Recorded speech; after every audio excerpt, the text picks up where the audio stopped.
What's going on, guys? My name is Rodrigo, founder. I'm with Asheville Cash Buyers. We're a local home buying company here in the Asheville area.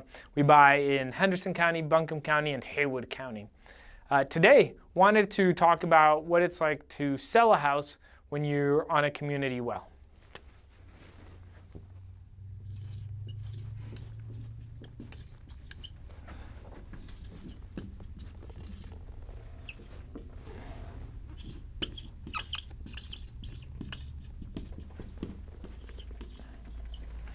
So, if you're in the county and if you're kind of a smaller subdivision or like kind of some sort of community, especially if it's like a mobile home, either single wide or a double wide, you're going to be in a situation where there's a possibility that you're on a community well.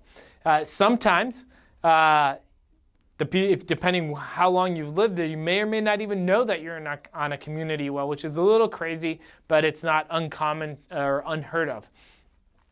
So wanted to walk you through the process of something we just recently went through on a property we purchased, and just something to keep in mind. So when you're selling a property on a community well, you want to make sure that you have a well agreement in place so that whoever your buyer is has the opportunity to have access to the well.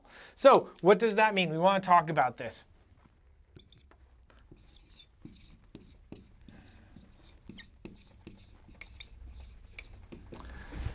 So what is a well agreement? First off, let's start there. A well agreement is, it's pretty straightforward, but in all essence, it's just an outline or an agreement that says property 123 Main Street has the ability to use water from the well located at 9, 10, 11 Main Street.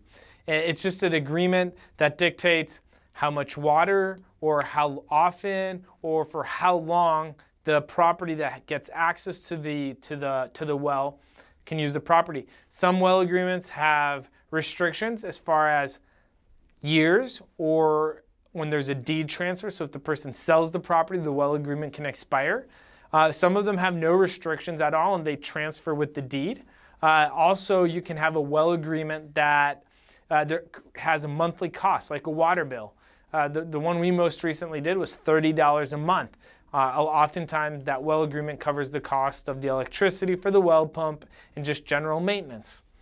Other things to be aware of when it comes to a well agreement. Who's responsible for the water lines?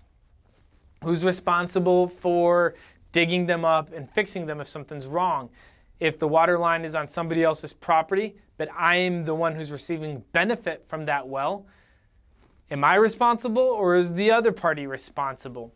So those are all the things that come into play when it comes to selling your house that has a community well. And it's something that if you're thinking you're about selling, you're getting ready to sell, if you know you're on a community well, I would do my best to go ahead and try to get those questions answered ahead of time because it's going to make the transaction a lot smoother for you, and it's not going to be something that a buyer can come in and give you a hard time on and beat you up on. So if you're on a community well, do your best to get your ducks in a row. Talk to either your attorney or ask your neighbor, or if you have questions as well and you just want to maybe talk to somebody directly about selling your house, that's who give us a call. We'd love to take a look and to have a conversation with you about that. So hopefully these tips are helpful for you if you're on a community well, or even if you're looking at buying a house that's on a community well. Just don't get caught with any surprises. Thank you guys, and have a great day.